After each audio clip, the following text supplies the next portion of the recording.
What is up, everybody? Welcome to The Feast, episode number 60, the show where you submit replays and we cast them. I am Delthius. How's it going, guys? Man, I gotta admit, I am a bit worn out. I just finished casting with Andy Schatz on the front page of Steam, man, so big shout out to him for inviting me to do that with him. I had a ton of fun, man. Really big audience. It was crazy, man. 2,000 viewers.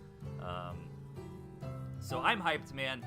A lot of cool stuff has been happening with Tooth and Tail recently. We just launched a new balance patch. Most notably, there was some changing to the way that units interact, specifically while retreating.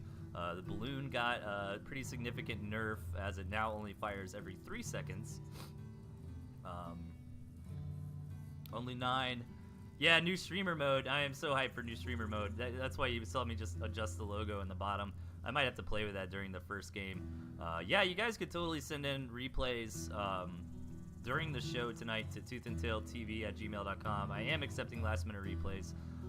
But, man, I hope I can even make it for 2 hours, man. I just finished casting. I think we did 25 games on the Steam channel. So if you're here from the Steam channel, welcome. Good to have you.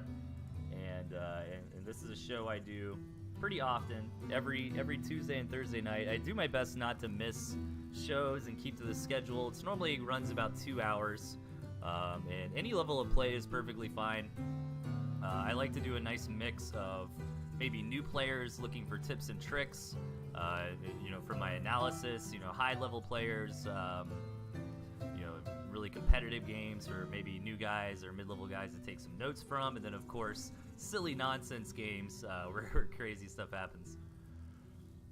You were casting on the Steam channel? You didn't tell me. I thought there was some kind of announcement, man. Like, did they not announce? I saw some regular people watching there, but yeah, man, we just casted for like 4 hours on the Steam storefront page for Tooth and Tail. I hope there's a VOD of it. We're gonna have to ask Andy. So yeah, I am pretty exhausted from that, but I'm gonna muscle on and do a regular show tonight, man. And there was no announcement. That does suck. But yeah, hopefully that VOD is there somewhere. There's no promises, but we talked about maybe doing it again tomorrow for a little bit. So I'll definitely let you guys know if that happens. Dude, I figured there would be an announcement, man. I didn't think I'd have to announce it. Everybody in the chat is mad at me for not telling them. But no, it was amazing, man. We casted for several hours. We had a lot of viewers. I was just really excited to have a big platform, man. It was a lot of fun. I think we did pretty well. So, anyways, guys, let's hop into it. We're gonna just take a look at some regular games. Normally, I do about 12 replays a night, so I do have a little bit of room for a few more submissions at the end, although to be honest, I was kind of looking forward to a bit of a smaller show tonight, since I am a little exhausted, but I'm gonna muscle through it, man. Keep on that hashtag schedule. So yeah, I'm sorry, you guys. I just assumed that there would be an announcement in the Tooth and Tail Discord or something about it. My bad. But anyways, match number 1, let's get into it. Okay, let's enable this new streamer mode. Check this out. Okay. Now the question is, how does the logo look? I might have to. Let's move that a little bit. I want to still kind of keep the logo there. Yeah, there we go. That looks nice. Okay, spawning on the left, we've got Chip from Space, and his opponent down south, Jet Erickson. So this new streamer mode is really cool. It hid the hotkey buttons off the screen, and then also I can show you guys the replay timer now because it disabled that little progress bar in the bottom, so it's not really like, because the reason I'd hidden the game timer previously, Jet Erickson actually doing a little bit of mole aggression here. Is Chip gonna fall for it? He's not in position. He's just gonna sell off some farms, and he should be okay. So overall, this is a little victory for Chip, as Jet would have had to wait for that mole to heal up, but instead, Jet just decides to take that loss on the 15 food, sell that mole now, and get back to work on his economy. But yeah, so now in the bottom left, we can actually have the game timer without the little progress bar that's going to spoil you know, how long the game is. Yeah, thank you for Andy for the streamer mode for sure. I agree with the chat there. Now the only thing I got to be on Andy's back about is giving us a proper campfire counter up top instead of just having it in the gristmill. But Chip is coming in here for a little bit of counter aggression, and you know what? This is gonna be interesting because even though I covered up the timer for you guys, I'd always seen the timer, right? So I would know how long the game was gonna be based on the progress bar, and I no longer have that advantage. So I legitimately might. You know, a lot of times that could influence my casting, although I would try to not have it influence my cast. You know, I talk about the possibility of the game going to mid or late game, even if I knew it was going to be a fast game. So now I legitimately don't know how long this match is going to last. So Chip going up for a pretty fast second base, and overall, the map is definitely favoring Jet Erickson here. And as he's got access to easy second and third base, and plus this other gristmill, these other two are kind of Jet's territory. If Jet owns his high ground here, it should be easy for him to expand backwards. Damn, Dell, working double shift today, says Mishi. I know, man. I thought about not doing the show.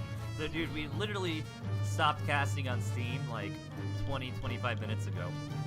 So I barely had a chance to take a little break. I took like a 10-minute break.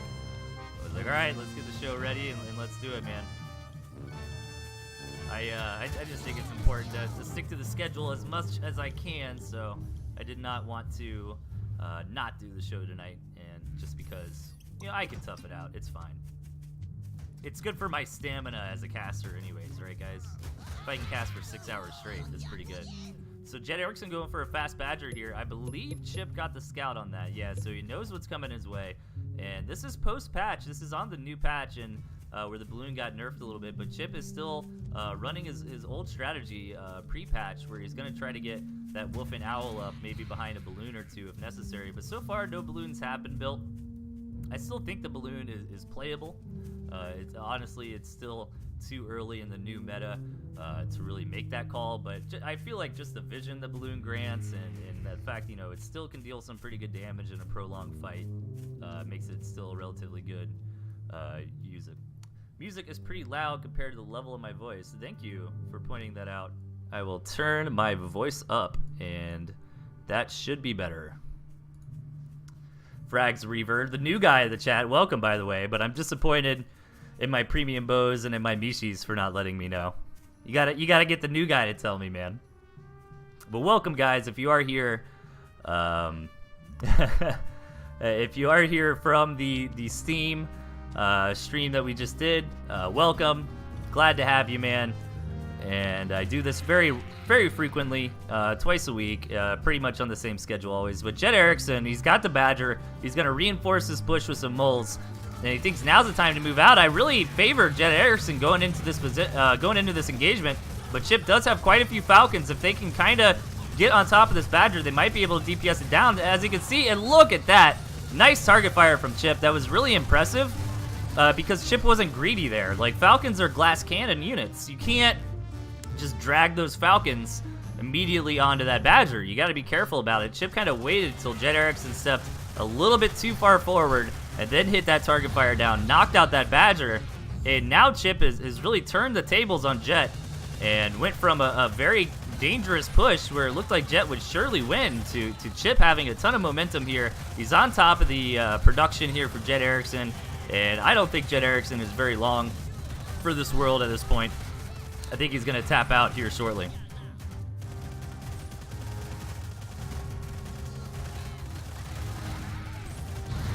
There we go. Chip from space takes the game.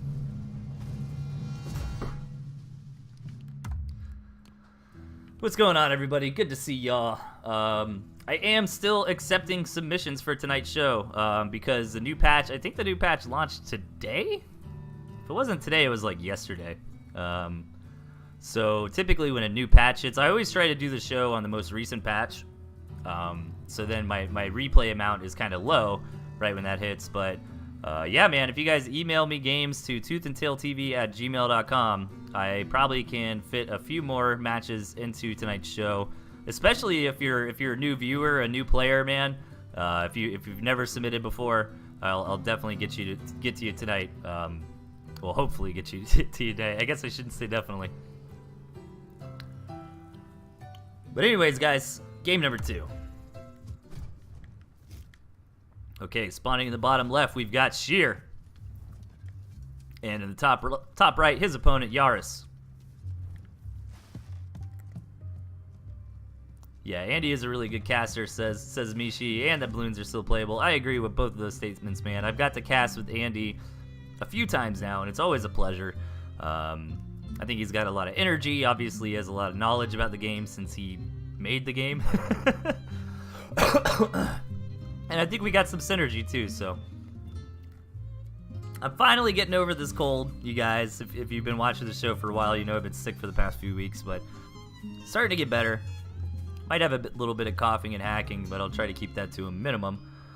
And going into this game, not a whole lot to say just yet, as these players are both gearing up. We'll probably see 8 farm openings, which is pretty standard. As I say that, though, Sheer sells off a little bit of food. What's he going for? He's going to try to do some moles, but changes his mind. I think he might add his button on the wrong spot there, because you don't typically want to build a mole that close to your base if you're going to put on some mole aggression, because you can build a mole anywhere on the map. So if Sheer did want to do some kind of mole rush, he'd probably try to build the mole somewhere around like right there.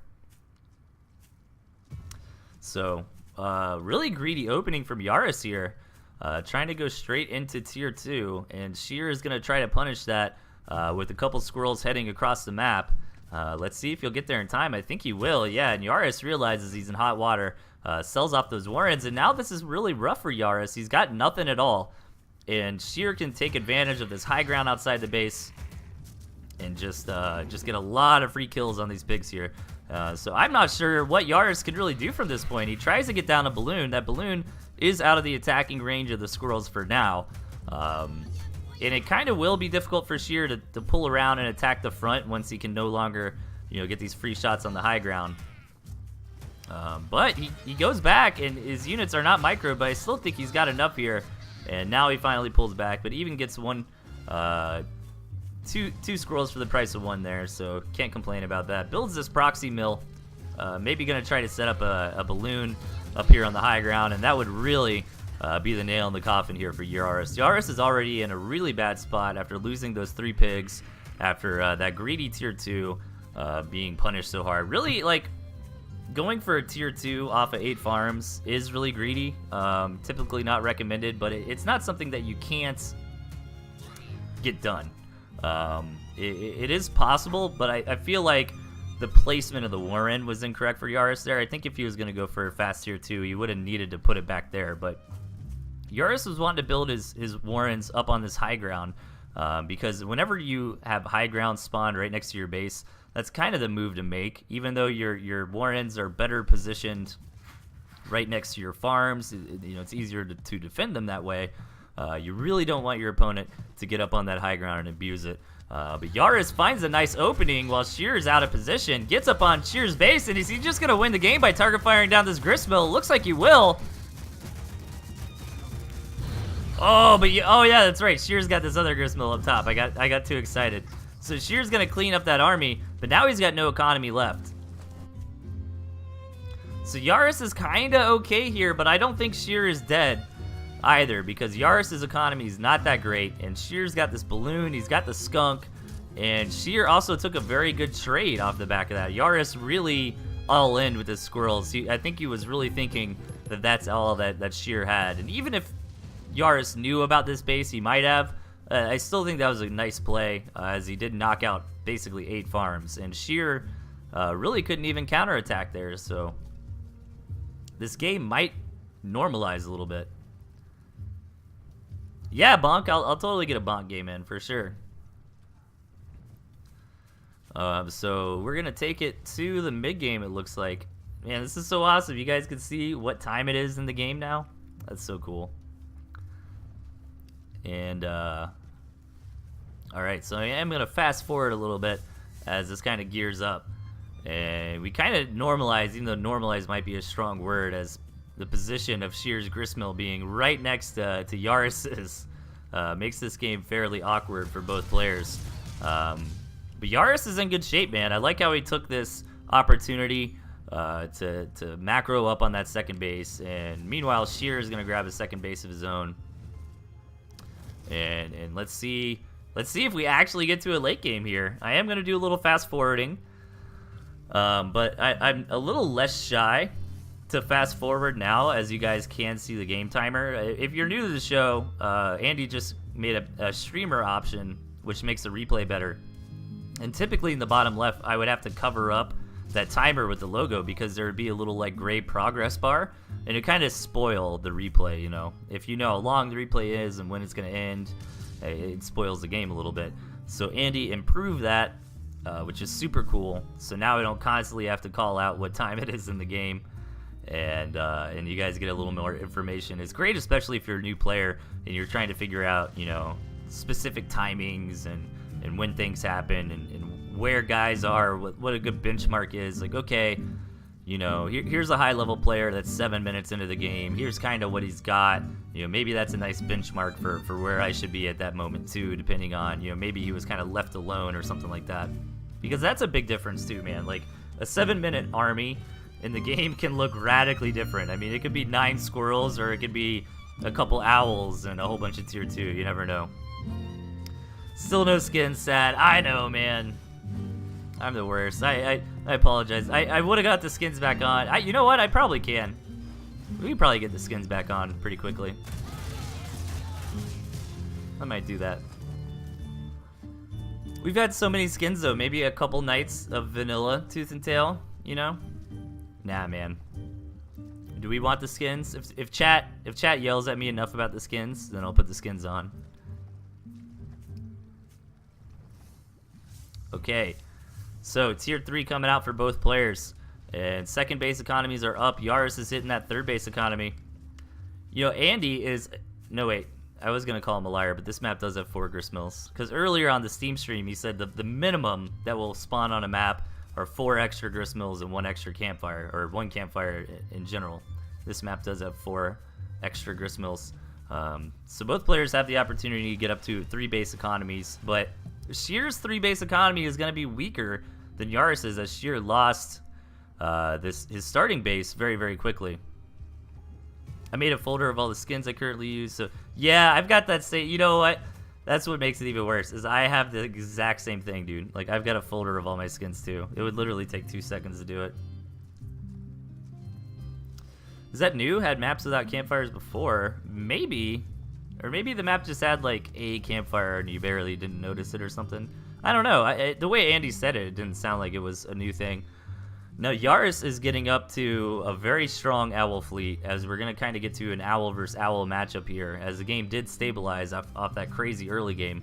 But again, like, Sheer is going to have a weaker 3-base play here, as his first base got sniped early on, and it's almost not worth it to rebuild farms here. Granted, he does get a couple campfires, and it might be worth it to rebuild on, like, these back 3, so it kind of evens out, I guess.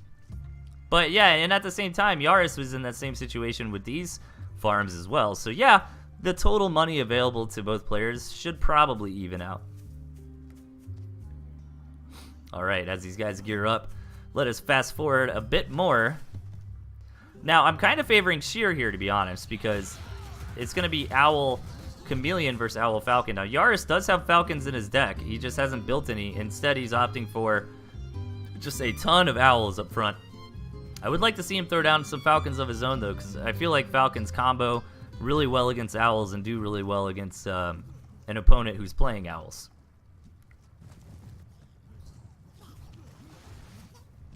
All right. So we're building up to these big Deathball armies. Sheer going to come in and harass with some mice. This is actually going to be very effective. It should kill a couple pigs at least.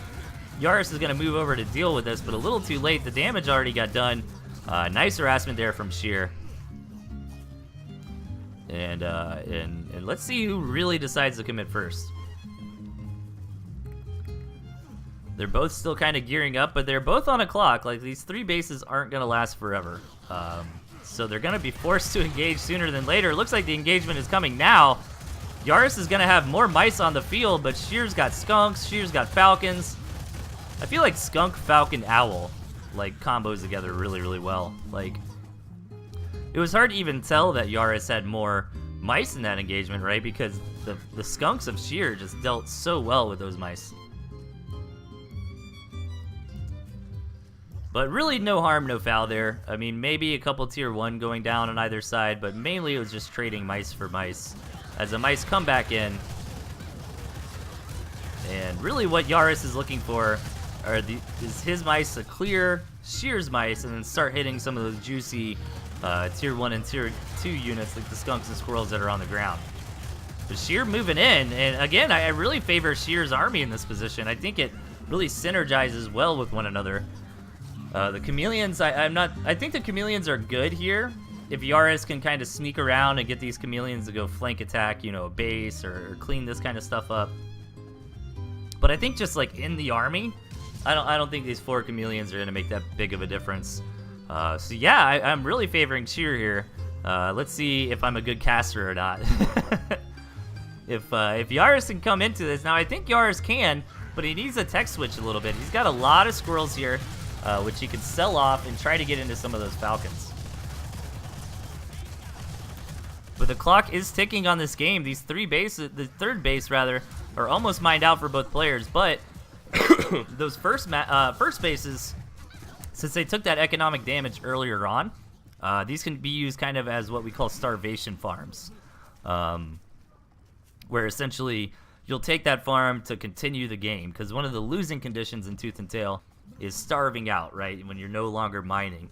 And a farm or a campfire lasts for 5 minutes. So what a lot of level players do in owl versus owl late game situations like this, or any kind of prolonged late game really, is leave a couple farms, and then right when you start starving, build one, extend by 5 minutes, rinse and repeat, you know, add another 10 or 15 minutes to your life in the game. And I think tonight I will point out a little more newbie friendly kind of stuff like that than I usually do, as we should have a nice big influx of new players coming into the scene, and I'll probably you know, have some new viewers tonight or maybe new to the game, so I'll try to mention little things like that. And of course, if you're in the chat, guys, and you are a new player, feel free to ask any questions. If I don't get to it, one of the great friendly chatters on Twitch, I'm sure will give you a hand. So again, man, I hate to sound like a broken record, but I really feel like Sheer just has the better composition here. The Skunk, Falcon, Owl makes a lot of sense. The Skunks help do a bunch of AoE damage on the ground to help deal with all these mice. The Falcons are flying units. The mice cannot attack air. They're only melee. So the Falcons are sitting there helping deal with the mice. But another important thing that the Falcons do in this composition is that they can actually target down your opponent's Owl, right? Which that's really going to decide who wins this game, if it's not just purely starvation and who kind of thought ahead and built more starvation farms or kind of planned for that starvation phase of the game a little better. Another thing, the other kind of win condition here is starting to get some kills on your opponent's owls. And Yaris doesn't really have anything in his composition that can do that job besides these squirrels, but the squirrels are not so great in these mice versus mice scenarios. And you really don't want to be losing squirrels while these mice come in. You know, if they keep kind of recharging their mice, throwing the mice at each other, Sheer doesn't lose anything because most of his money's in the air or those skunks. Meanwhile, Yaris holds and doesn't lose much, but might lose a squirrel or two because he's got so many on the ground, and they're pretty weak units as far as HP goes. Then Sheer will just kind of you know, beat him over time. But God, that's so many mice. This is insane. Don't call me friendly, Del, says Premium Bow. You're the mod. You don't have to be friendly, man. You're the hammer. The hammer of the chat. But this is what I'm saying. Like, look, a squirrel went down for Yaris there, and Sheer didn't lose anything. And yeah, that's not a big deal, but it's gonna become a big deal as our economies have kind of, the bell curve is complete, you know, where it was really big earlier on, but now these guys are down to basically just trying not to starve. And so every little piece of food really matters in this scenario. So hemorrhaging off a squirrel or two during these engagements can really add up over time. All right. These balloons too are a nice touch, but they're also not necessarily necessary at this phase of the game, as neither player is really pushed each other back far enough for these balloons to really come into play. I think the balloons would probably be better served as just more falcons at this point. Shear's moving in again, and now he's a little bit cocky. He's going to come in. He gets that pig, which is pretty important. Puts Yaris back in starvation. He's going to have to spend 60 food to remake that. Yeah, and this isn't a really common situation, guys, in Tooth and Tail. This is the Owl Wars, as you can see Premium Bo complaining about in the chat. Can be a little boring from time to time, but there definitely is an art to it. And I feel like Shear should eventually win this game, as he's just got the better composition. But Shear really needs to, like, hard engage here. I mean, once the mice have been cleaned up, Shear should keep going, because he's got falcons, right? And as the new mice come out, he's got skunks to help deal with that. So 18-minute match. This is very, very long for a game of Tooth and Tail. Wow, Shear actually saved that campfire. So that's going to give him an extra 5 minutes in this game. Excuse me. I am getting over a cold, and I've been talking for like 5 hours. Alright. I really want to see Shear just come in here, man. He's got to pull this trigger. Maybe he's afraid of all the squirrels of his opponent.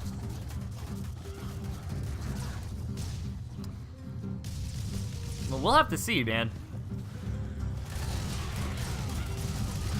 Other than that, there's not a whole lot else to say this game.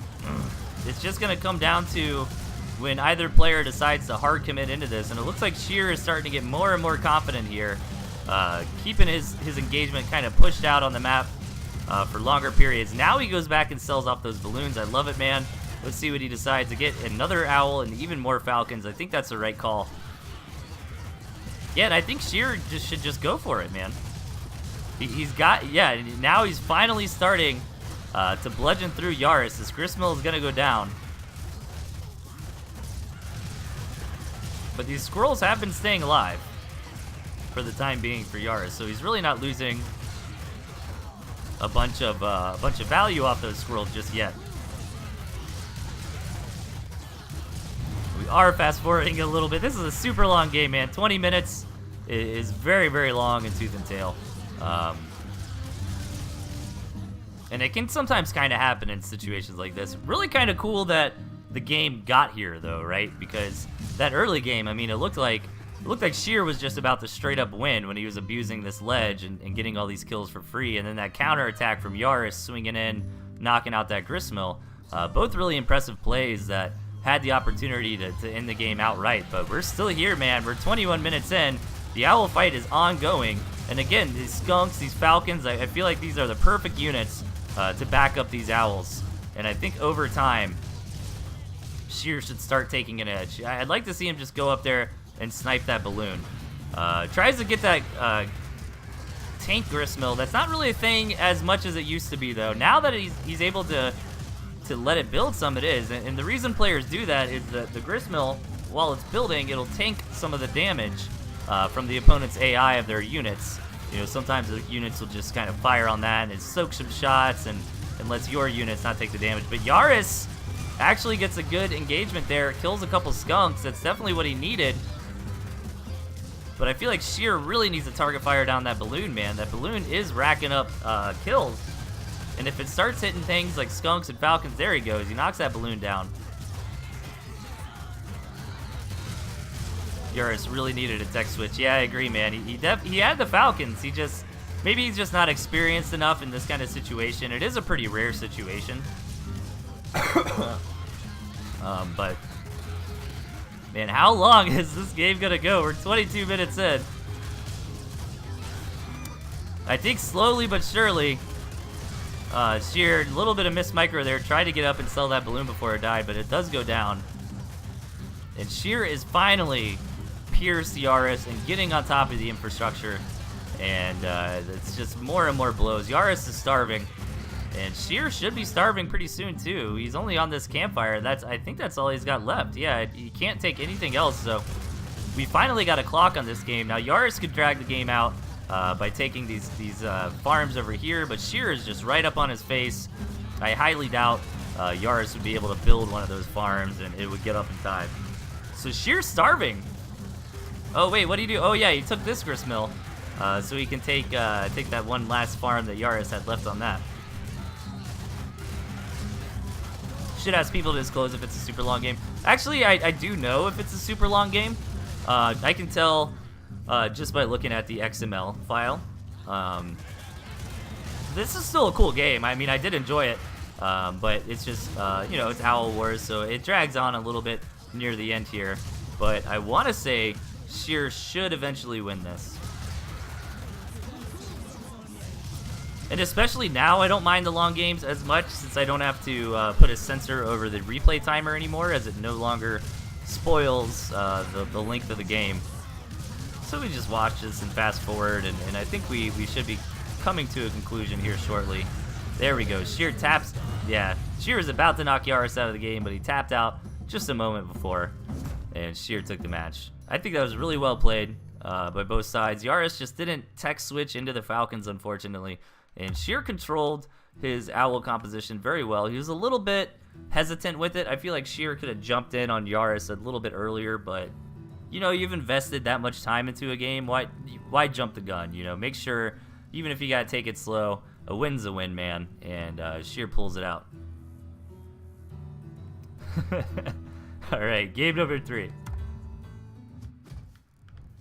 Okay, spawning the bottom, we've got Lucky and his opponent, 2 Trailer Park Girls. All right, this is a pretty small map. Both players seem to have access to reasonable 3 bases, although Trailers are a bit more spread out. But as a consolation, Trailer does have a few campfires on his side of the map that he can take and kind of reinforce that 1 base economy. I'd be surprised if we got into a long game this round because the rush distances are so short. There's not a lot of complexity to this map. It's pretty straightforward. So it should be relatively easy for either player to just build up a nice early to mid-game push and just try to move in on their opponent. And if either player goes for that strategy and the other player kind of screws around, maybe tries to get a fast tier 3, tries to take a quick expansion, they're going to get punished very hard for it.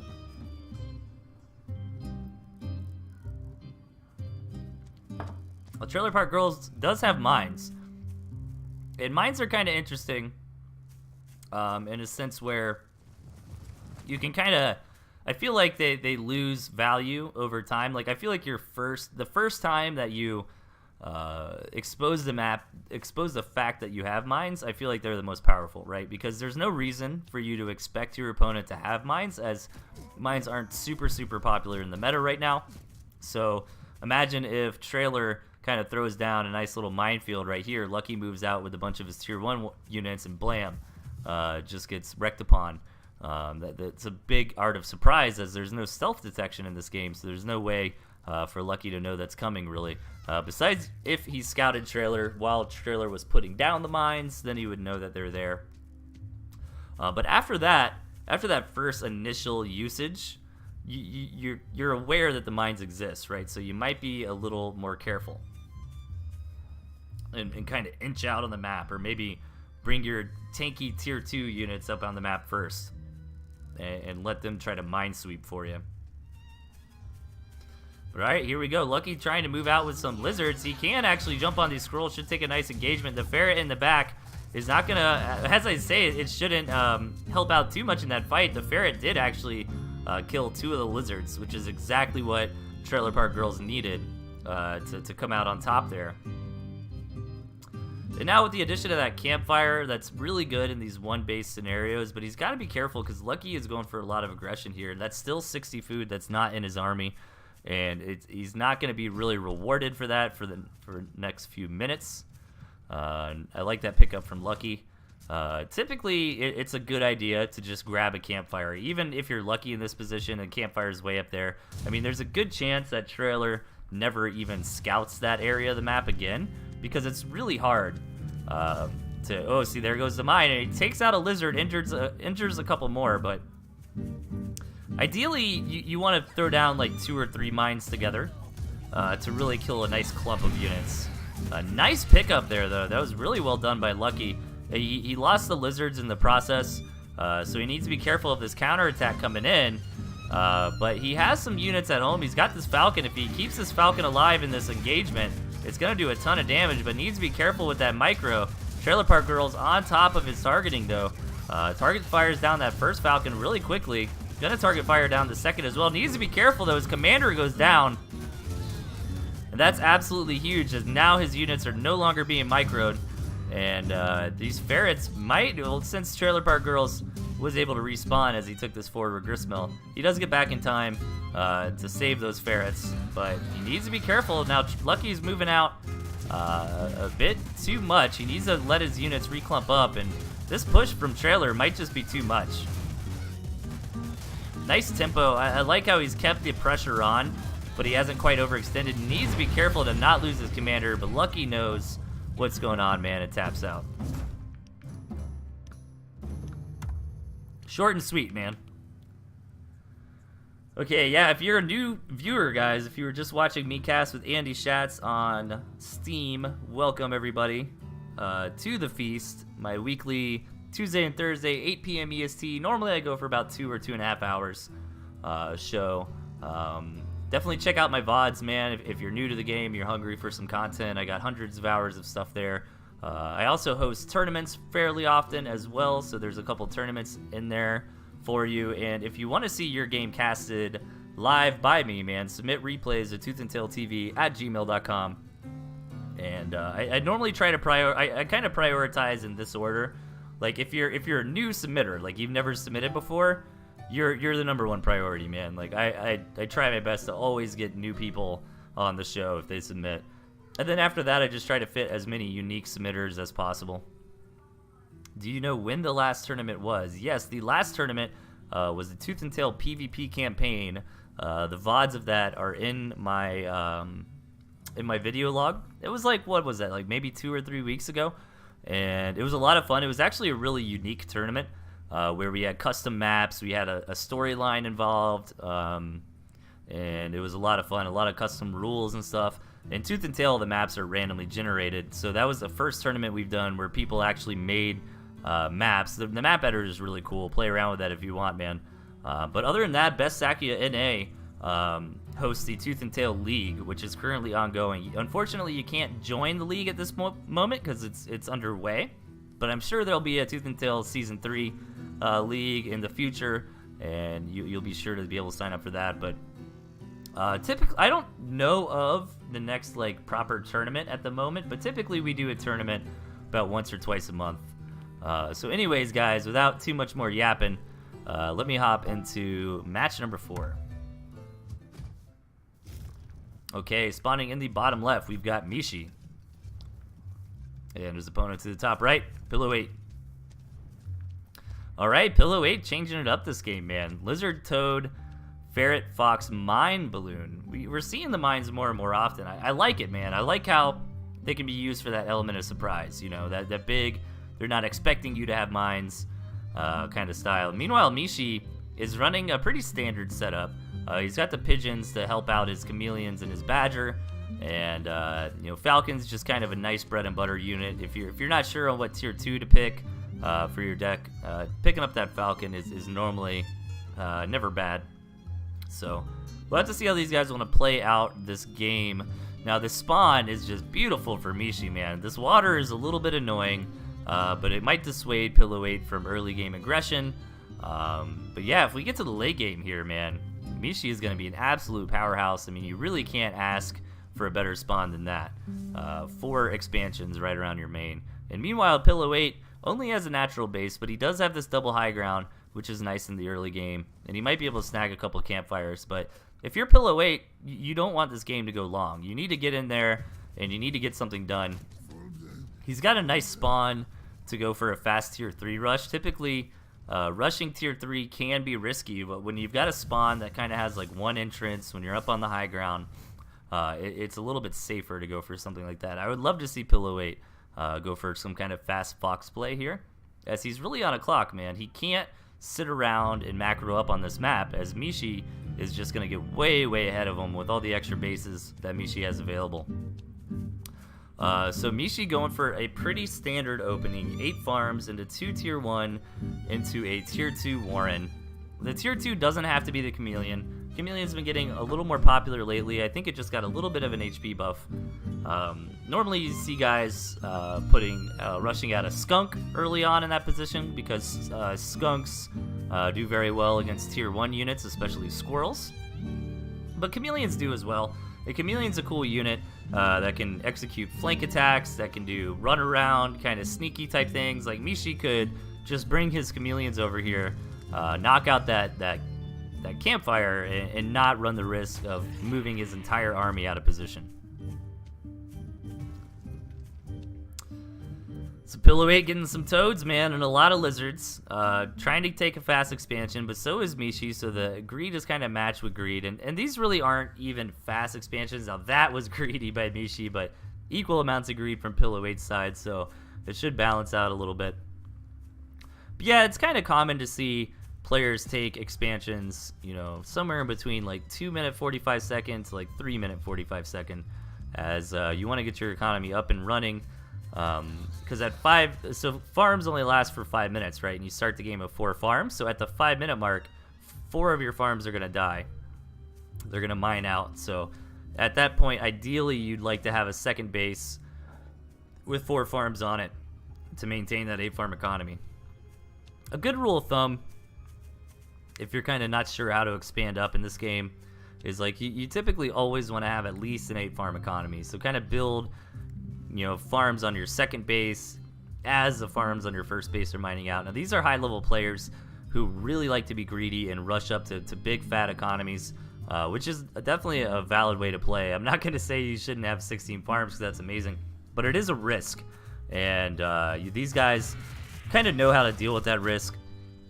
But it's also a response a little bit to each other. Like when you get into that second base phase of the game, you really need to be keeping tabs on how many farms your opponent's building. Like if they're only building 1 or 2 farms and you build 8, then they have a window where they're gonna have a much better army than you, right? Because they're spending their money on army and not really farms. But at the same time, you know, if they only build 1 or 2 farms, you rush right up to 8 and they don't attack you and punish you for it, then you're gonna get ahead. So there's definitely a lot of nuance and strategy involved in how you macro up, depending on what it is you're trying to accomplish. And Pillow 8, man, is just going for so many lizards here. I wonder when he's going to decide to pull the trigger. He looks like he's thinking about it now. I don't know if he can just engage into this defensive position of Mishi. He's going to try, though. The Toad's getting some connections on the Warrens, on the Chameleons. And Pillow 8 runs over Mishi's army with 42 lizards. He didn't quite have 42, but still. He had a ridiculous amount of lizards here. He might be overextending, but the reinforcements coming in are going to help him out here, man. And he's going to keep this pressure on Mishi. But if Mishi can stabilize, he'll still be in this game. I think Mishi sold off his Badger during all this. I doubt the Badger Warren was killed. It might have been. Pillow 8 might have killed the Badger Warren. I apologize for not catching that.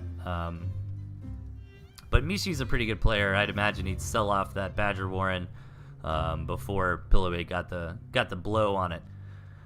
But here we go, man. Pillow 8 is still building more and more lizards. This is why Badger Warren was sniped, says Premium. But wow, that is a huge pickup for Pillow 8. I appreciate it. But this is one of the cool things that lizards allow you to do. Like, you can just build a couple lizards. They're good in the deck, and that way you can build like 6 to 9 to flank attack or kind of get the Squizzard combo. But you can also just build a ton of lizards, like you see Pillow 8 doing. Like, having lizards in your deck basically opens up this entire strategy, this entire composition, just with the addition of 1 unit. And normally we don't see players doing what Pillow 8's doing here, where he's just like straight up building so many lizards off the get-go. Typically, it'll be like a standard regular game, and then like halfway through the match, there'll be a big tech switch where somebody will sell off all their stuff and build a bunch of lizards. But it looks like that's going to be too much damage. Pillow 8's going to take the match.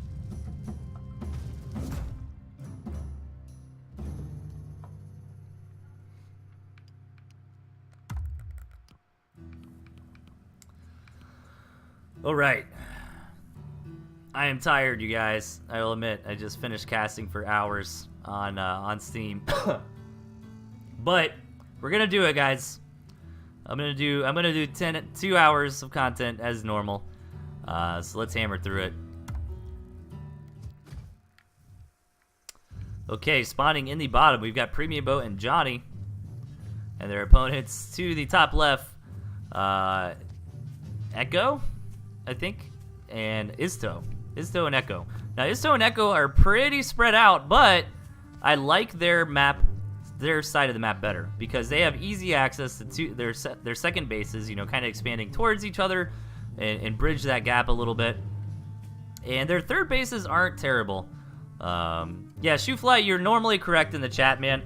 Typically, I get a lot of replay submissions, and that's great, and that's super awesome. But here we go, Premium Bow, doing some mole aggression here. Premium Bow, known for his shenanigans. He's one of the top 2v2 players, always doing crazy 2v2 strategies. But yeah, typically the rule of thumb, if you want to get your replays on the show, guys, is I normally finalize my replay list about an hour in advance of the show. Oh, this one mole. Ah, it actually got that farm. Hero mole there. And these moles might actually deny this base. Man, Premium Bow is getting so much work done with these moles. Typically, these moles get a little bit of value in the early game and kind of peter out, and then you bring them home, heal them up, and sell them. But Premium Bow is going hard. Meanwhile, Johnny is just kind of being safe. You don't see 8 farm openings as often in 2v2 as you see in 1v1 because there's so much aggressive opportunity in 2v2. Like typically in 2v2 tournaments, we haven't had one in a while, but when we used to do them, we'd have to ban moles. Or you couldn't have both players on the same team taking moles because the double mole rush, you know, little things like that. So much aggression early on can be really painful. But yeah, guys, I do encourage submissions to ToothAndTailTV@gmail.com. And again, typically like during the show, I've already got the lineup made. But tonight's an exception because we just had a new patch launch like within the last 24 hours. And I always keep my content on the new patch, so I don't have a whole lot of submissions. So I am accepting a few more, but I'll have to check my inbox because I've probably already got some in there.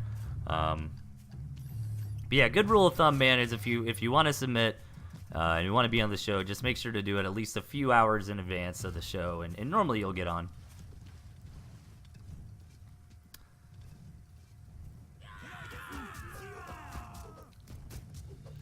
Yeah, I was worried about that, Shoefly. I was wondering if Andy might have had OBS up or something like that to record it, but there might not be a recording of that Steam VOD, unfortunately. And it was really cool, man. We casted to like 2,000 people. It was super awesome. I'm really hyped for Tooth and Tail right now. I think a lot of new players are coming in with the free weekend, with their big cast on Steam, and we might do it again tomorrow. No promises there, but we'll see. We'll see. We might do a little more Steam cast tomorrow. Man, Premium Bow is still getting work done with these moles in this game. What is going on? Meanwhile, his partner is getting up to a nice setup, grabbing that wolf, you know, getting some defenses set up. Man, Premium Bow is just being such a bully. Like, we have all these new players coming in. That's what's happening here, man. Isto and Echo are just new players, and Premium Bow is being super mean. Look at this, man. Premium Bow even manages to snag this gristmill in between their bases, cutting off each teammate from each other. And now he's gonna set up this RD balloon thing on either side.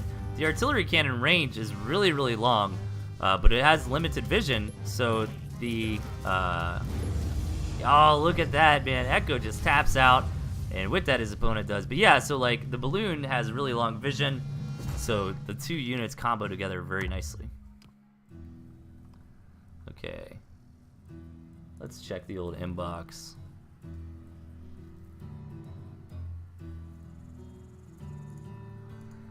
What is up, everybody? Thank you for tuning in, man.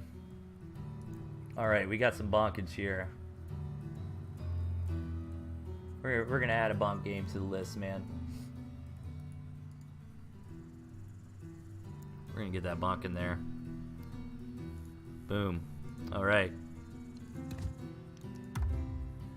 But I'm really not worried about doing a little bit of a shorter show tonight. I did want to stay on schedule, you know, for maybe new viewers who might have just seen the Steam cast. and also my regular audience, of course. Want to make sure I'm on schedule for all you lovely nerds out there. I did go really long on Tuesday night, did like 3.5 hours. Okay. Game number 6, guys. Let's quit messing around. Let's get into the action. Yeah, I'm not opposed to a bit of a shorter stream tonight, as I did just cast for 4 hours.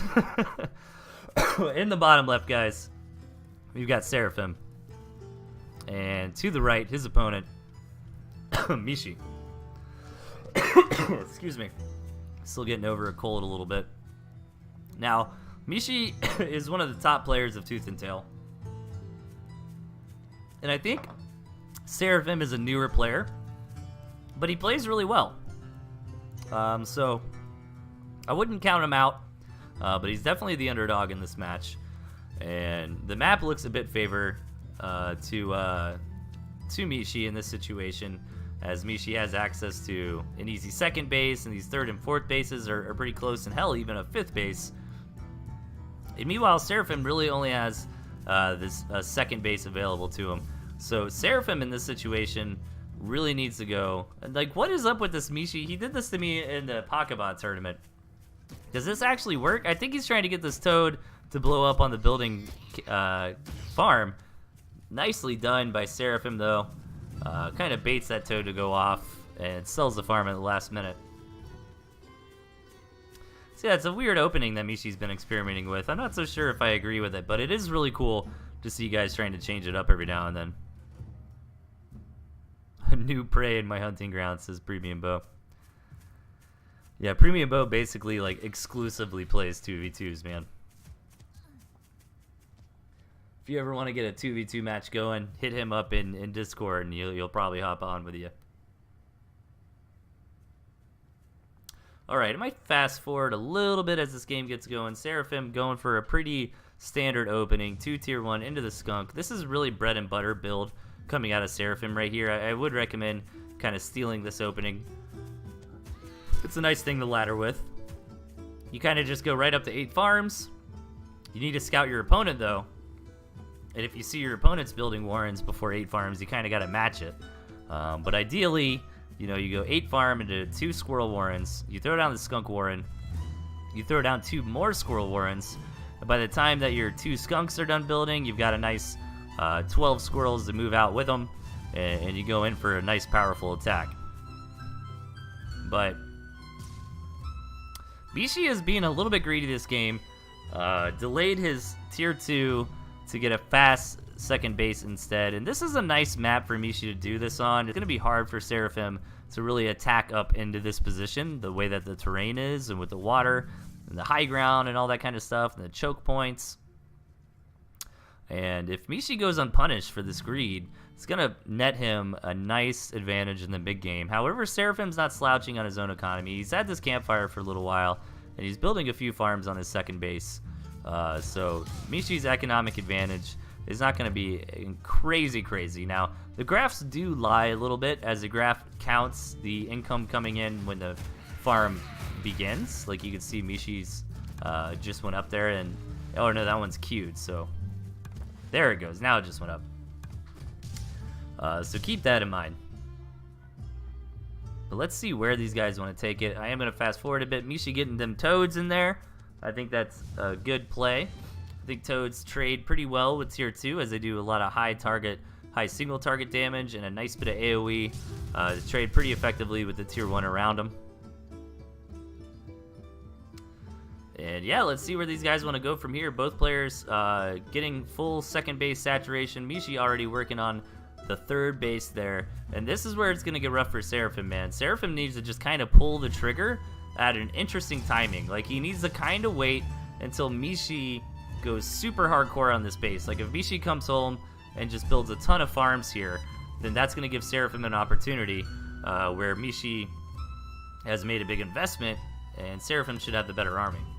See, that moment's right now. You can see this, what is this? 300 food on this gristmill here, and you can see Seraphim has a little bit of a better army, but he needs to move in. If he waits too long and this third base starts actually generating revenue, that timing window is going to close, and Mishi's just going to be straight up ahead. Look at that arty cannon though from Mishi. That's actually really beautiful because that's gonna dissuade Seraphim from moving forward. And again, this window is closing for Seraphim, man. He's not gonna have access to a third base on this map, and sitting around and letting Mishi just get bigger and bigger is gonna be painful. All right, Seraphim decides to pull the trigger.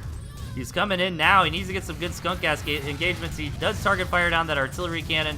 The toads do go off onto Seraphim's army. Some decent engagements there.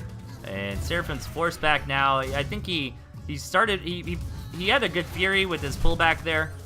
You kind of want to start pulling back your army once your cannon fodder on the front line, all your tier 1s start dropping it. You know, you really just want to try to keep your tier 2 alive. Seraphim did get away with a little bit of his tier 2, but a few units died there. He decides to sell off the skunk for now to re-rally and try this attack again. Now, Seraphim needs to really target fire down these toads. It's very, very important. The toads get big, nice engagements on this clump of units. Could be devastating. And look at those toad engagements. A couple of them connect, but not all of them. But I think it might be enough damage. But no, Seraphim is pushing forward. Mishi holds for now, and again, Mishi is fine with this. Like, Mishi has the better economy, and the economic disparity is just going to increase as Seraphim is going to start mining out soon, and Mishi still has access to this fresh base. Oh, this artillery cannon over on the side, even pitching in, and that toad does go off. A nice engagement there for Mishi. He's going to push in and try to clean up this force of Seraphim.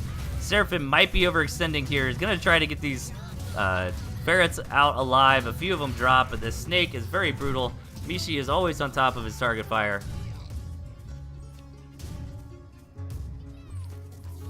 And Seraphim is going to keep going, and yeah, this is like bad. He is overextending, but I kind of get it. Like he kind of has to do this, right? Like he's got to win now.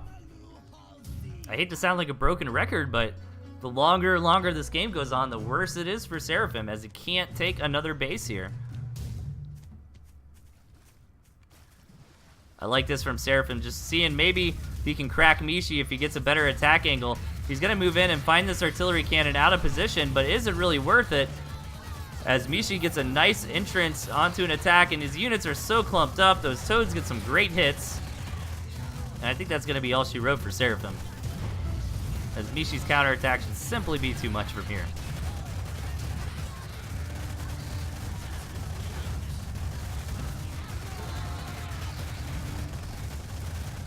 Pretty cool match, man. I think Seraphim had the right idea, he just didn't hit the right window. I think he needed to move out a little bit earlier than he did. But there were definitely a couple of those fights that were pretty close. Okay, guys, real quick break. Don't go anywhere. I'll be break screen for like a minute. I'll be right back, guys.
Getting beer and taking off his pants. I wish, man, at least on the beer part.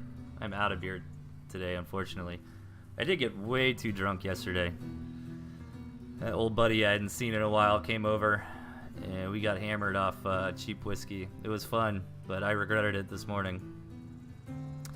Anyways, guys, let's keep the show rolling. We might do a little bit earlier of a show tonight because I am pretty exhausted from the Steam stream earlier, so I think we'll just do these last 4 replays I got right here, and we'll call it a night, and I'll give the host over to one of the other fantastic Tooth and Tail streamers, and you guys can hang out with them. So let's keep going, guys. Match number 7. Okay. Spawning in the bottom left, we've got Pillow 8. And his opponent to the top, Chip from Space. Alright. Pretty similar decks here.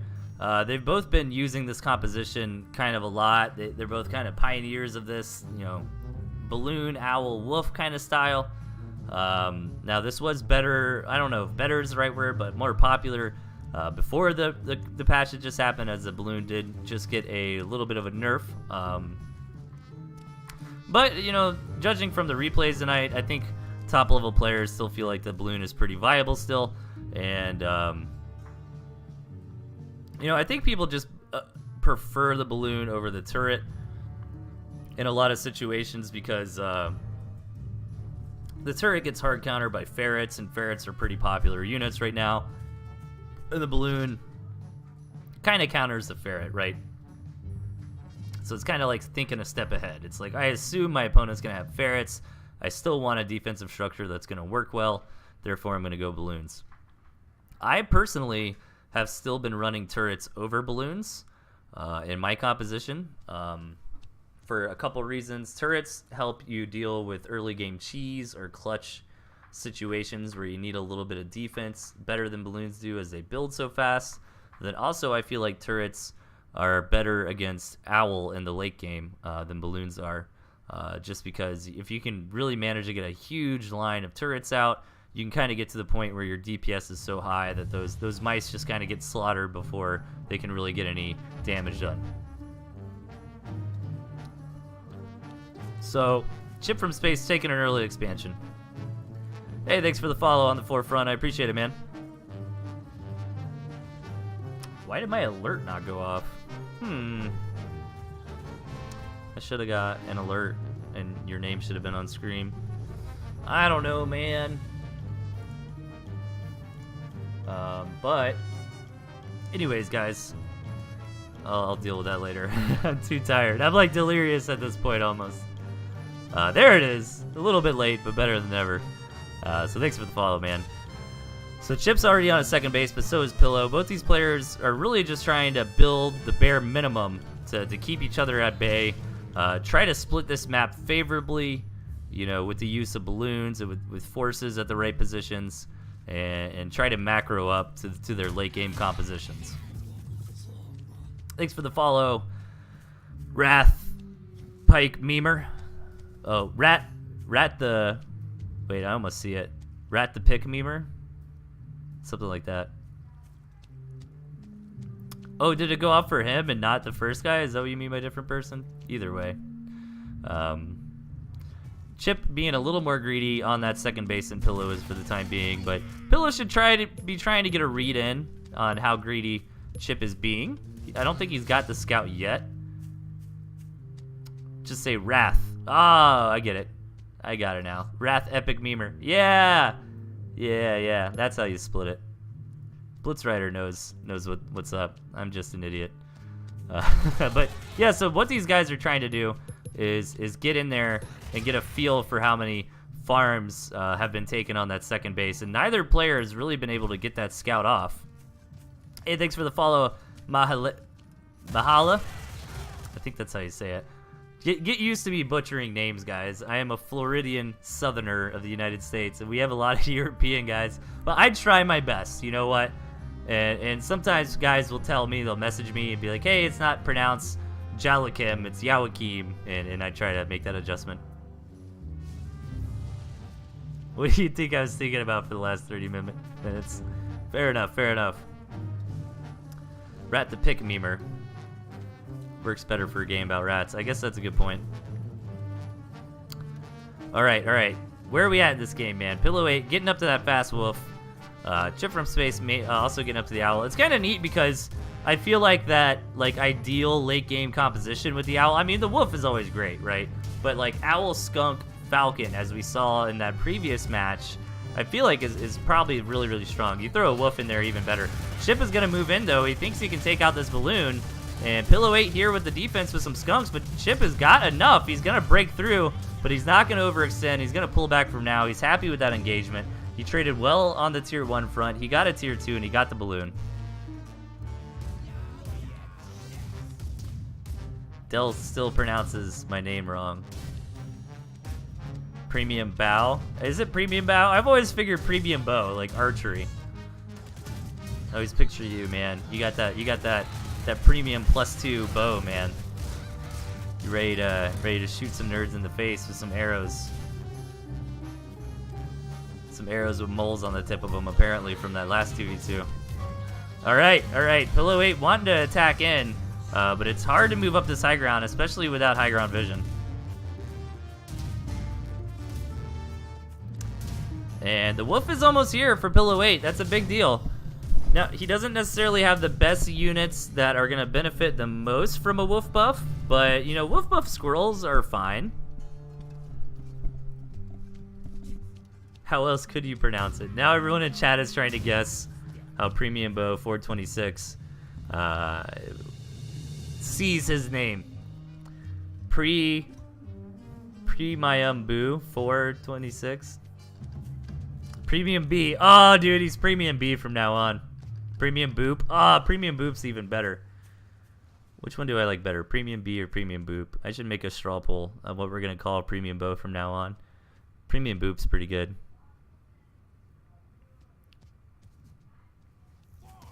Okay, owls are starting to get on the screen. Premium BOW. That's a good guess. That's a good guess. Points to Shoe Fly for that one. That's creative. Premium B Owl. Oh, wrecked by I believe the 5th in the chat. Very nice burn. You need to watch out though, man. He might time you out. He's got those mod powers and he's not afraid to abuse them.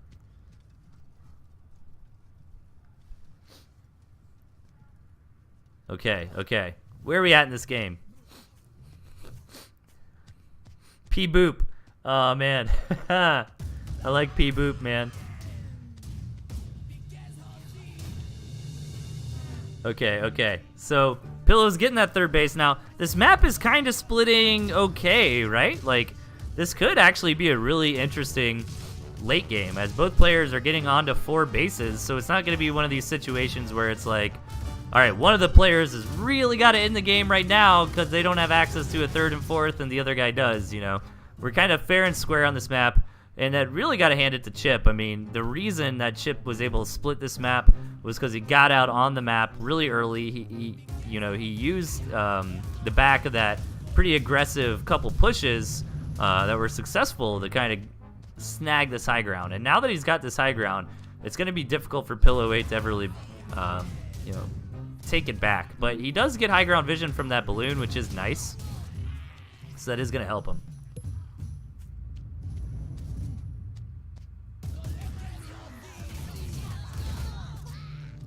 So let's see where we're going to go from here. Both these players, if you are a new viewer to Tooth and Tail, this is some pretty high level stuff here, as Chip from Space and Pillow 8 are both phenomenal players. Chip from Space, we often joke about being a 13-year-old because he's like a high school student, but he's also one of the best Tooth and Tail players. He's won several tournaments. And Pillow 8's no slouch himself. Grandmaster StarCraft 2 player. Really good at RTS games. Chip is 6, says the chat. I believe you. Alright, so Pillow 8 is kind of in hot water here, but the skunks, kind of what I was trying to comment on earlier, but got distracted by how to say Premium Boop's name. P-Boop. That's what it is. I should stop that. I don't want to make that a meme, or Premium Bo will hate me. But so I feel like the ideal Supreme late game composition for this kind of style is like Skunk, Owl, Falcon, Wolf. And Pillow 8's got the skunk side of that. Chip's got the falcon side. and both players do have the wolf. The wolf now getting built for Chip, and we're kind of going into this owl versus owl match that we saw earlier. P-Boop does sound classy, man. I like P-Boop. Yeah, like the skunks are surprisingly good against owls. You wouldn't really think so on paper, but getting out all that gas and really doing that AoE damage to all the mice of your opponent, you'll knock out your opponent's mice a little bit faster, and now your mice might be more effective. Nice denial there from Chip on that building balloon. Balloons are very vulnerable to ferrets while they're in production, but once the balloon is up and running, the ferrets can no longer attack them.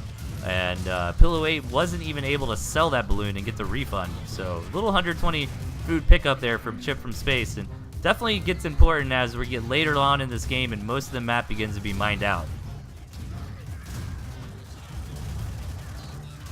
But Pillow 8 is getting a lot more ahead on his economy, and I'm curious why Chip is taking it slow. I think it's like, you know, Chip might not have as much as Pillow 8 does at the time being. Surprisingly, he kind of does. Because he's just been getting so much good value all game long. But Chip is not gonna, like, Chip's gonna be able to maintain this 8 farm economy for longer and longer. Meanwhile, Pillow is kind of, you know, living fast, dying young here. You know, he skyrockets up to 16 farms for a little while, but he's gonna falter as the game goes longer and longer, and his farms begin to get mined out. Meanwhile, Pillow's still got this fresh base, and like I said, if you are a new player, you're not sure how to maintain your economic saturation, a good rule of thumb is to try to always stay on 8 farms. You know, there are situations where you would love to go up above 8 farms, but staying at least on 8 farms is usually pretty good. Chip needs to be careful here, though. He is losing a squirrel every now and then, which doesn't sound like a big deal, but every scrap of food is gonna matter in this owl versus owl engagement. You know, who's able to save up enough food for that extra owl or that extra balloon or tier 2 unit, etc., etc. I think I gave enough examples. You guys get it. You guys are smart, man. Y'all get it.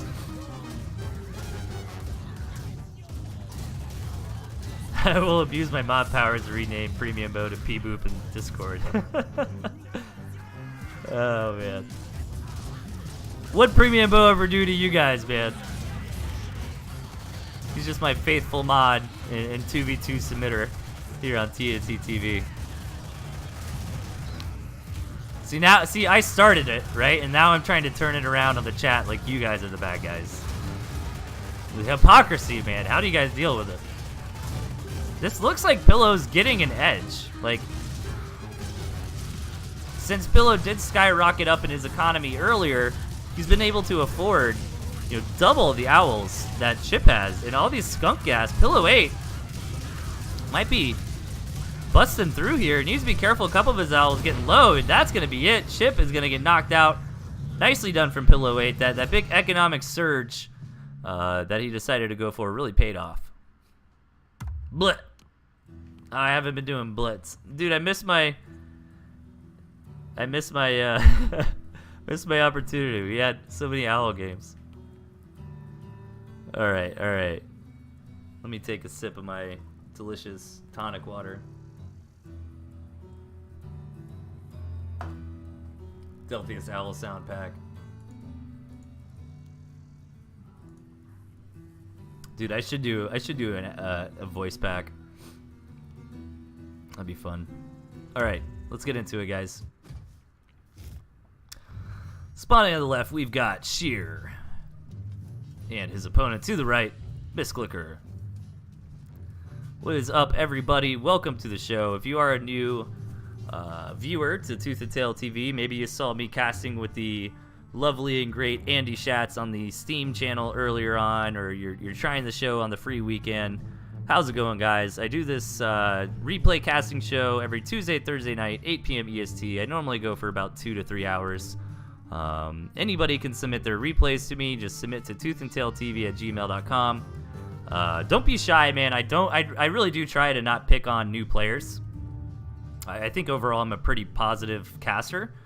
The only time I'm really critical on players is if I know that they're high-level players, and I want to really help give advice to new players. That makes sense. Like, really point out Like, if you're Mishi or Chip, or Pillow 8, or Sky Raider, or The Gentleman, or Valeris, Jet Erickson, I mean, if you're a guy like that, I might nitpick you, just to point out to people, you know, where mistakes are made and things like that. But if you're a new player, I'm not gonna I'm not gonna, you know, totally wreck you. If you float a bunch of food, I'm not gonna be like, oh, what are they doing?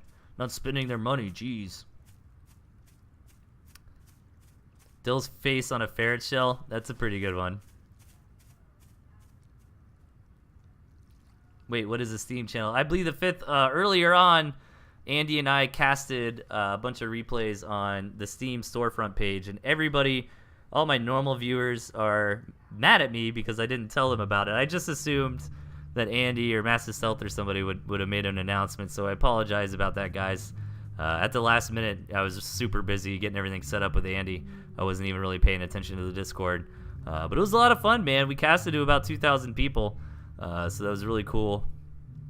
I did hit up a bunch of people in the past couple days for extra replays, so thank you so much. And of course, since we are on a new patch, the replays that I had piled up on the old patch are null and void, but I did get to most of those on that stream.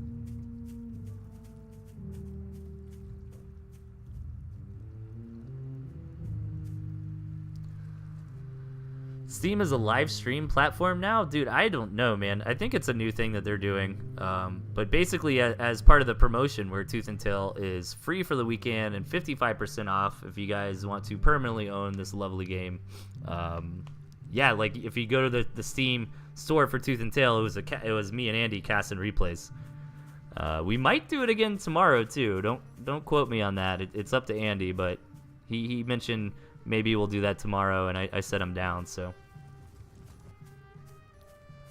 All right, where are we at in this game? I apologize, guys. I am getting worn out. So, pretty standard stuff from both sides, I would say. Miss Glicker is a pretty often streamer. He streams Tooth and Tail quite a bit, so check his stream out when you can. And Shear's normally on the ladder trying to wreck nerds. But we've got Squirrel Toad Chameleon coming out here for Miss Glicker versus Squirrel Skunk. So cool matchup. I kind of favor Miss Glicker's army composition here. It's going to depend on the micro. If Sheer is really, really on top of it, she can target fire down those toads before they get some engagements. But even if like 2 or 3 of those toads get some nice connections, man, that can really turn the tide of the battle in Miss Glicker's favor in a split second. So here we go. Miss Glicker sensed this attack coming, tried to build some last-minute turrets. And look at these toad engagements. So far, so good. Very nice shots, but the skunk gas from Sheer might actually be too much, and he's even got the moles to help reinforce that. One mole actually just soaked up some great shots there. Gladly sacrificed by Sheer.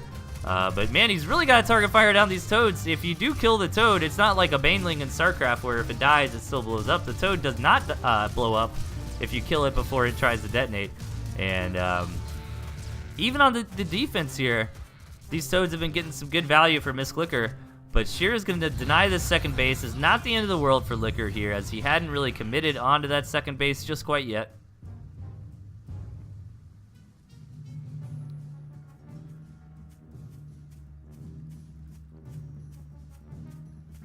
So yeah, overall, I'd say a successful attack for Sheer there. But I don't think Miss Glicker is out of the game just yet. He's getting his act together. He wants to do a counterattack. And if you get some good toad hits here, there could be good. One of them gets fired down, but the other 2 connect. A nice connection there as well. Chameleon's up front tanking a lot of damage. Miss Glicker might come out on top on this engagement, but he's lost basically everything here. He'd be great if he can keep this snake alive. That skunk will go down to the poison. Miss Glicker needs to get out of here. But he's gonna stay here for now. He's living on the edge with this snake, man. That poor snake. Can't let that snake die, man. Who's gonna tell little mama snake? The snaky boy ain't coming home. This Glicker backs out for now. The snake is gonna regenerate faster than most units, as it is a reptile, and reptiles regenerate their HP a bit faster than the other units, include reptiles and toads, I guess I should say. What are the snakes good for? The snakes are kind of like a budget fox in a way. They do a damage over time with their poison that's stackable. They're good at taking down units with high HP. One tag on by a snake will kill a tier 1 unit. So a lot of different value for snakes, and snakes can hit buildings too. So you tag a building with a bunch of poison stacks, it'll go down pretty quickly.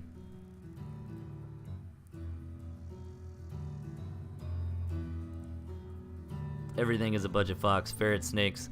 That's only 2 things, man. That's not everything.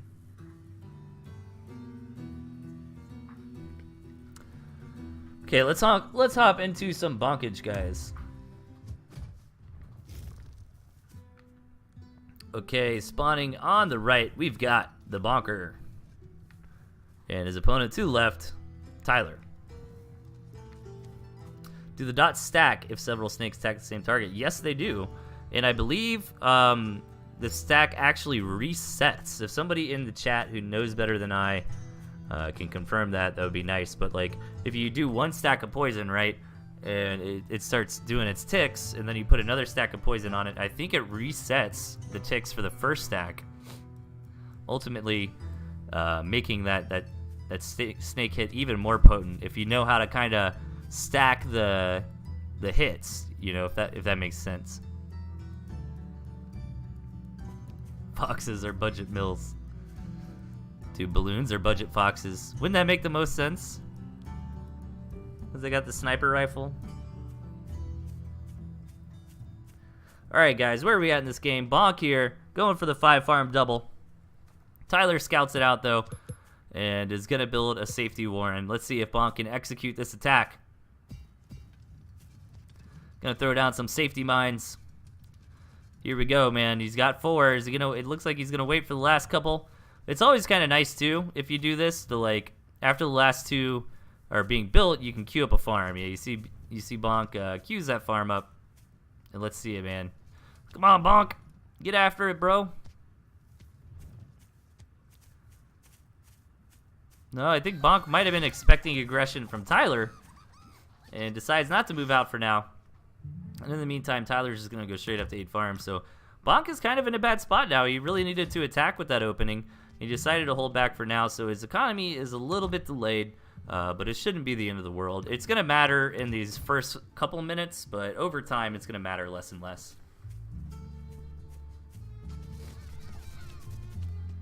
So we're kind of getting into an even game here, and I feel it's rough for Bonk as he only has lizards, and Tyler is going into the toads. Toads typically do very well against lizards. So let's see if Bonk is able to figure out a way to deal with that. And overall, this map is looking better for Tyler than it does for Bonk. I mean, Bonk's expansion here is going to be hard to take because there's high ground right outside it. But if Bonk can secure this expansion and really start setting him up on this area, he could possibly deny this expansion from Tyler. But even if that happens, Tyler's got this nice pocket base. Tyler's got a lot of campfires around the map. And here we go, both players trying to expand. I'm worried about these toads, though. These toads might just absolutely wreck the lizards of Bonk, and this is going to be careful. But actually, the toads are a bit late to the party, so Bonk's lizards get a chance to fight the lizards of Tyler for a second. You know, without the toads, but the toads end up getting some nice engagements there. But not super, super cost-effective, you know. As Tyler is building a bunch of toads, so they might not trade. Like if it's like 3 toads against 6 or 9 lizards, it's such value. But if you're trading 6 toads for 6 lizards, it's not as much value, but it's still a good thing because then Tyler's lizards go uncontested, and they can hop on the snake and the falcon and whatnot from Bonk. And I like this move from Bonk, just saying, you know what, I'll go ahead and take the safe base for now, just so I can kind of guarantee to get my second base economy going. Oh man, some mines here. I'd love to see Tyler run into those. Tyler hasn't seen them yet either.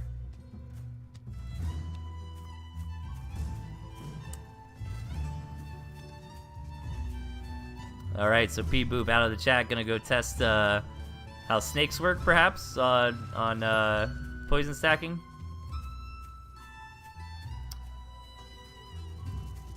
And here we go. The lizard knocking out that gristmill. Tyler getting out of position to try to take out the gristmill of Bonk, and it looks like he's going to get away with it.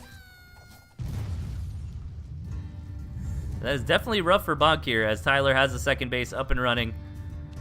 And man, Bonk just really needs a couple of good mine hits to get back in this game. But so far, this is looking good for Tyler. He's not screwing around, being super, super greedy or anything. Just building, you know, quite a bit of tier 1, a little bit of tier 2, but not going crazy.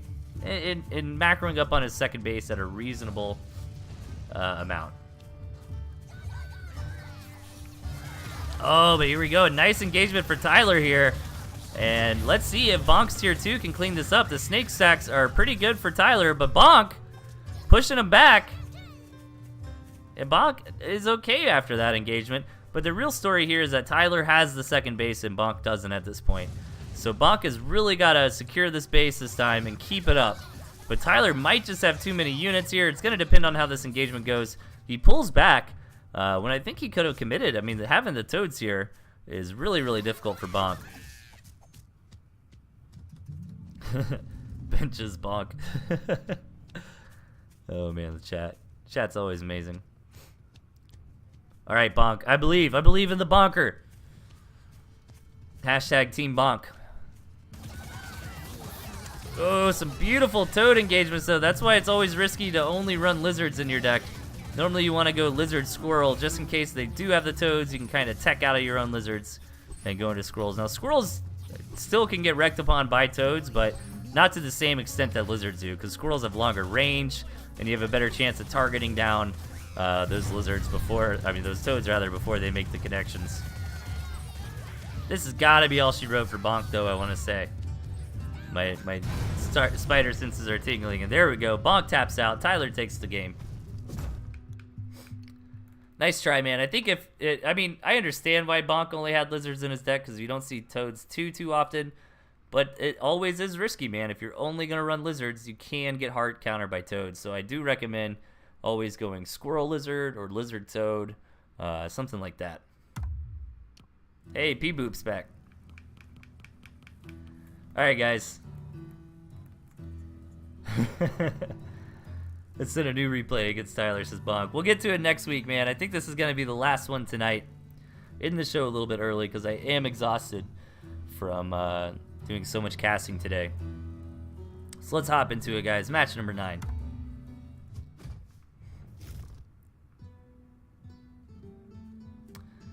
Spawning on the left, we've got Just a Bot. And his opponent to the right, Sheer. I think I got beat by Just a Bot on the ladder. I got beat by somebody. He's some kind of Smurf, I think. I could be wrong. Obviously, that is not a bot. That is somebody who named their Steam account Just a Bot to be a jokester. But I remember I got beat on the ladder the other day by a guy who had something about a bot in his name, and he played really well, so looking forward to this game. Now, Just a Bot's composition is very aggressive. Squirrel Mole makes for a nice timing attack in the early game, if you choose to kind of go all in with that, as, you know, it's a big deal to build moles, man. They're 60 food each, but moles can kind of add enough extra oomph to your offense or your defense to really make it happen when otherwise you'd fall short. Moles also allow for nice counterattacks, as you can build them anywhere on the map. You know, say this campfire gets taken by Sheer, you know, Just a Bot can come down here, build a mole or two, knock out that campfire, sell the moles, be in good shape. Both players have moles here, actually, but Sheer's composition is a bit more standard. 2 tier 1, 2 tier 2, boar, balloon. Now, his tier 1 is a little bit weak against lizards, but the skunk and the boar kind of make up for that. Skunk, not so much, but I still think skunk is good against lizards. I don't think it's as great as it is against squirrels, but I don't think skunk is bad against lizards. So let's see how these guys want to play. Just a Bot is setting up for an aggressive opening. The way that he positioned his warrens indicates that he wants to attack, as he's minimized the reinforcement rate. But it's a double-edged sword, because the way that Sheer has his warrens set up, it's much better. It's much safer. It's a better defense. Like, if this attack falls apart for our blue player, then Sheer can easily come in here and knock out these warrens undefended. You know, if Just a Bot's out of position, or maybe Sheer wins a big fight. I like that response from Sheer too. He sensed some aggression coming, built a safety mole. Once he realized it wasn't really going to happen, he sells it off and keeps going.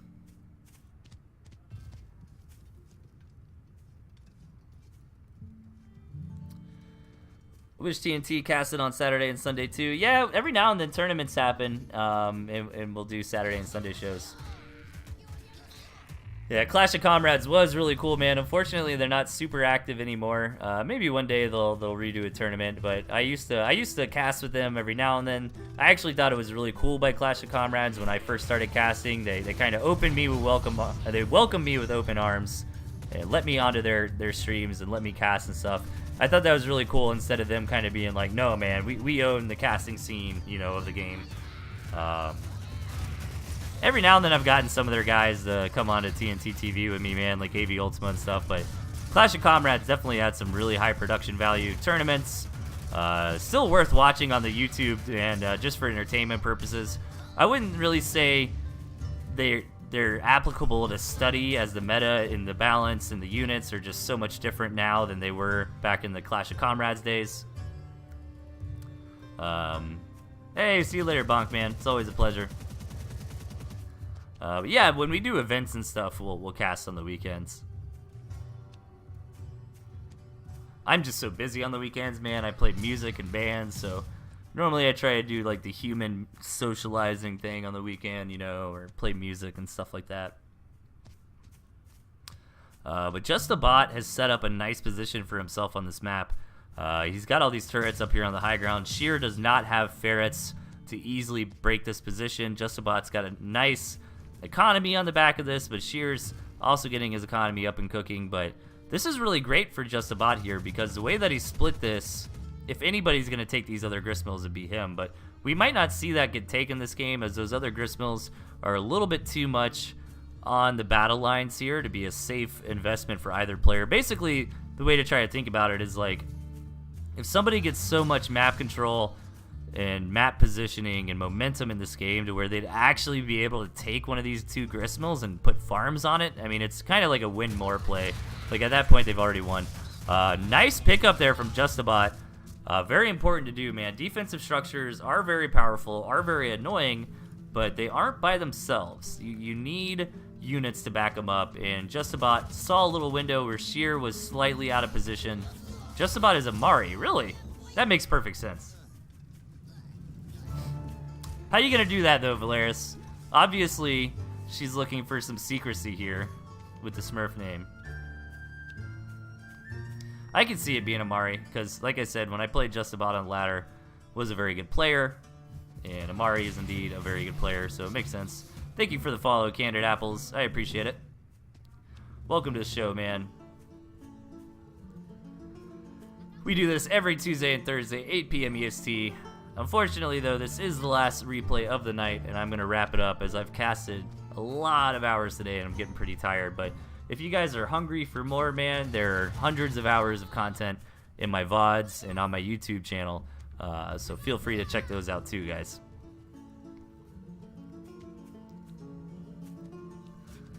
Now, what do you do if you're Sheer from here? Like, Just a Bot's really got Sheer in an awkward position, but at the same time, not really, because it's not like Just a Bot is gonna, gain a whole lot more value here. You know what I'm saying? Because it's not like there's a gristmill over here or something. Like, they're both on 2 base economy. Hell, Sheer's even got a campfire. Just a Bot, aka Amari, I suppose, has her own campfire over here to the side. Hasn't really tapped into it yet. She is aware of it, so the reason she hasn't tapped into it is in case this game goes super long, you can use that as what we call a starvation farm. Just to stop that starving farmer, starving farmer, geez man, starving timer, and keep the game going. So it looks like Amari is gonna try to maybe take that gristmill. Positioned her whole army really out of position here though. Sheer could have probably jumped in. Uh-oh, Sheer has had enough of this game, man. He's building a whole bunch of moles. That kind of signalizes aggression.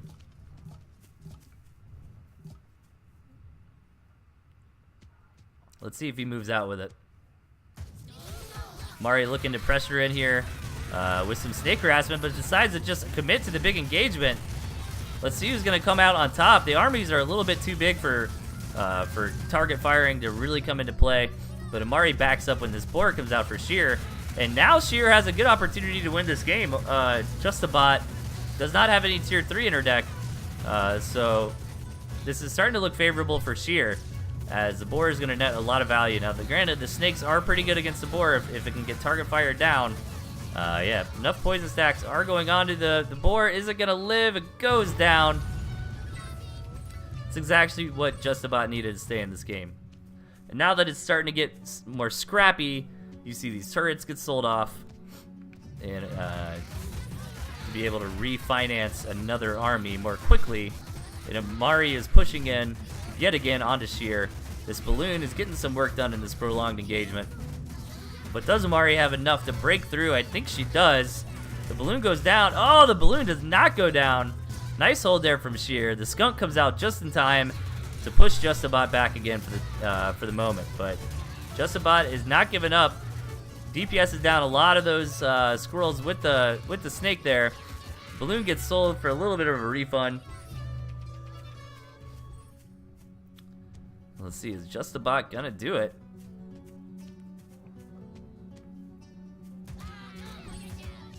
Justabot there on this attack. Come on, that was a good one. That was a good one, you guys. Justabot to win this game. Coming in here for another push, but Sheer might have enough with the skunk to hold on for the time being.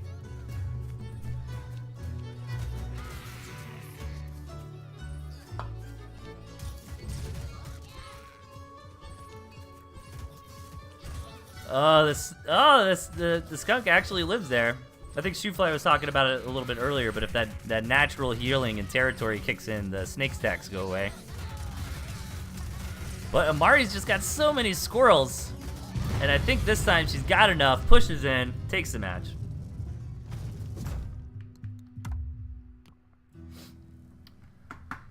Okay, guys, that is going to be it for the show. Normally I go a little bit longer, but I am absolutely exhausted from casting for several hours earlier on Steam with Mr. Andy Schatz. It was a lot of fun, man. So that's going to be it for tonight, guys. I will be back on next Tuesday, every Tuesday and Thursday, 8 p.m. EST. Give me one of them follows if you'd like an alert when I go live. Submit your replays to ToothAndTailTV@gmail.com, and let us go say hi to my good buddy and host of Tooth and Tail League, Best Sakia. Take care, everybody. Have a great weekend, and I will see y'all back Tuesday night, 8 p.m. EST.